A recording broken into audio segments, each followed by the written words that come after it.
रात का वक्त था और बारिश बहुत तेज़ थी। शहर की एक छोटी सी गली में एक बस स्टॉप था जहां मध्यम रोशनी जल रही थी। एक लड़का आरव भीगे हुए कपड़ों में एक कोने में खड़ा था। उसके हाथों में एक पुरानी डायरी थी जिसमें उसने अपने वो ख्वाब और जज्बात लिखे थे जो कभी किसी से उसने कहा नहीं था। थोड़ी देर बाद एक लड़की मीरा वहां आई। उसके हाथों में एक गुलाबी छाता था जो उसकी खिलखिलाती मुस्कान को और भी ज़्यादा चमका रहा था। मीरा की आंखों में अजीब सी मासूमियत थी और आरव उससे नज़र नहीं हटा पा रहा था।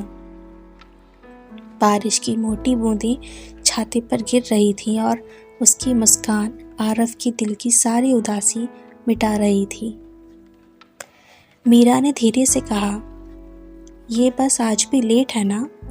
आरव ने मुस्कुराकर जवाब दिया, लगता है बारिश के मज़े ले रही है। दोनों हंसी में खो गए।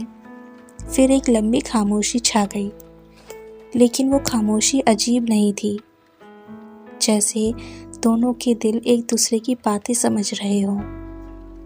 अचानक एक तेज बिजली चमकी और मीरा का छाता हवा के झोंके से उड़ गया। आरव ने फौरन अपनी डायरी उसे संभालने के लिए दी। मीरा ने डायरी को थामते हुए पूछा, ये क्या है? आरव कुछ बोल नहीं पाया।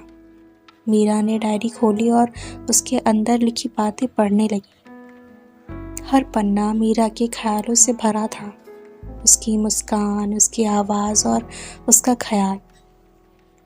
मीरा ने डायरी बंद करते हुए कहा, यह सब मेरे लिए है? आरव ने शर्माते हुए अपनी नज़रें झुका लीं। मीरा ने एक कदम आगे बढ़ाते हुए कहा, तुम्हें इतना वक्त क्यों लगा कहने में?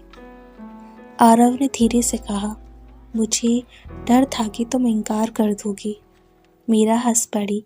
उसने आरव का हाथ पकड़ा और बोली, तुमसे दूर होने का कभी मैं सोच भी नहीं सकती। बारिश अब भी हो रही थी, लेकिन अब वो सिर्फ एक माहौल बन चुकी थी जिसमें दो दिल हमेशा के लिए मिल गए थे।